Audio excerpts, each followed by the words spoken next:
Some people will probably wonder, like, why I never really talk about my story like that on my platform. And really it's because I feel like social media is really like a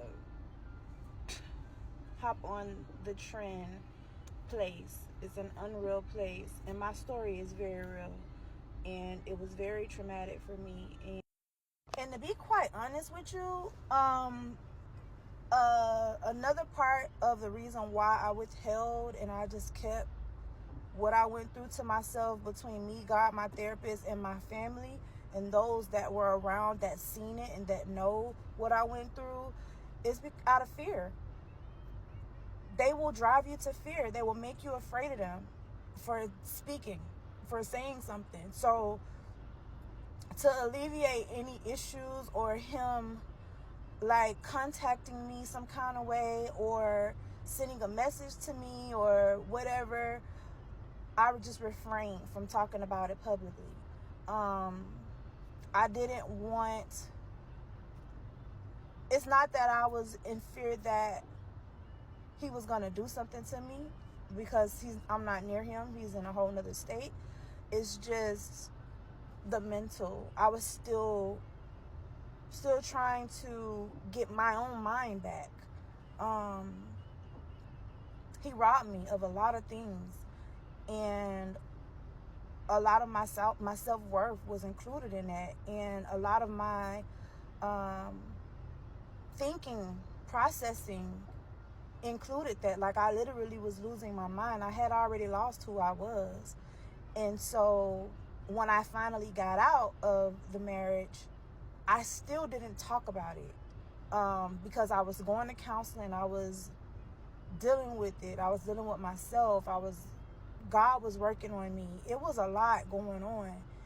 And I just didn't feel the need to at the time, I guess. I was trying to protect myself. But now there's nothing to protect myself from. I'm good, and I can talk about it as much as I want. It's my story, and it's my truth, and everything that I have to say about it is the truth. So what can anybody do about it, you know? And it took some time for me to heal. I'm healed now, and I now know that none of it was any of my fault. I will not take accountability for anybody else's actions. I will not take the blame for anybody's decisions. And to the world or anybody who was on the outside looking in, we were just like the perfect picture. Everybody, we had the perfect family. We were a good looking couple, and we did everything together. But what people didn't know, what was going on behind closed doors. To force a smile every single day and get on camera and make videos and look happy and appear happy, that was exhausting, because when the camera is cut, it was a whole nother world. And I tried to fight, and I now know that when you're with a narcissist, there is no fighting. There is nothing to fight for. It's all superficial.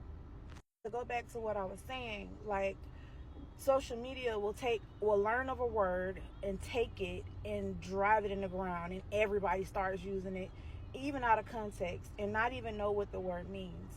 I try to refrain from coming on social media and talking about my dealings or my situation from my past with the narcissist, just because that word is used so frequently, and it's taken lightly now because everybody says the word, everybody uses the word, everybody calls somebody a narcissist, and a lot of times it's them really that's the narcissist.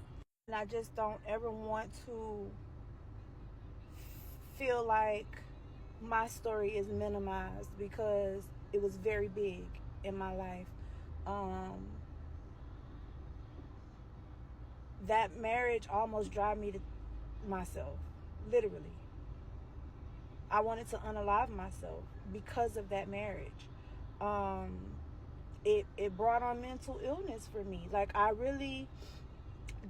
felt like there wasn't an out for me. This is how devastating it is to be with a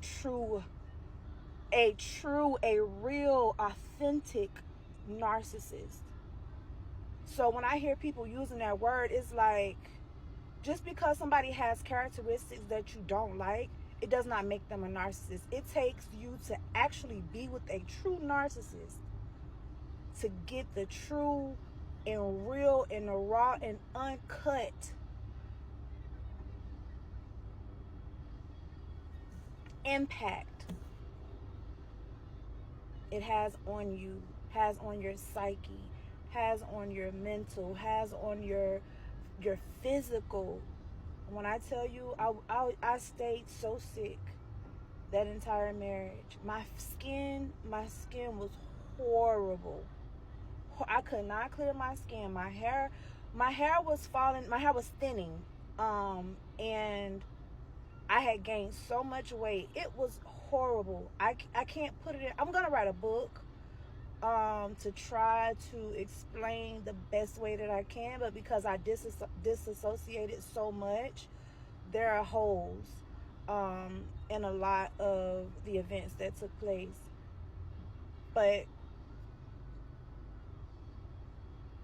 it used to be really hard for me to talk about it, and now it's because I'm over it, and I know now how to avoid those type of people. Is nothing to talk about now, but it still has affected me in the way I view certain men. But that's a whole nother story. So if anybody ever wants to talk about narcissism and being with a narcissist and how long it takes to recover from being involved with one, I think I would be the right person to talk about it, because I lived it. And it was almost the death of me. I have videos, I have pictures, I have all kind of stuff in my phone still to this day. And this is 2-3 years ago we're talking about. And I keep those images and those videos to remind me of where I came from and where to never, ever, ever go back to. I don't care how good he looks. I don't care how good we look together. I don't care how good his love bombing feels. I know what to look for, and I get out of there at the first signal, the first sign, the first red flag. I don't listen.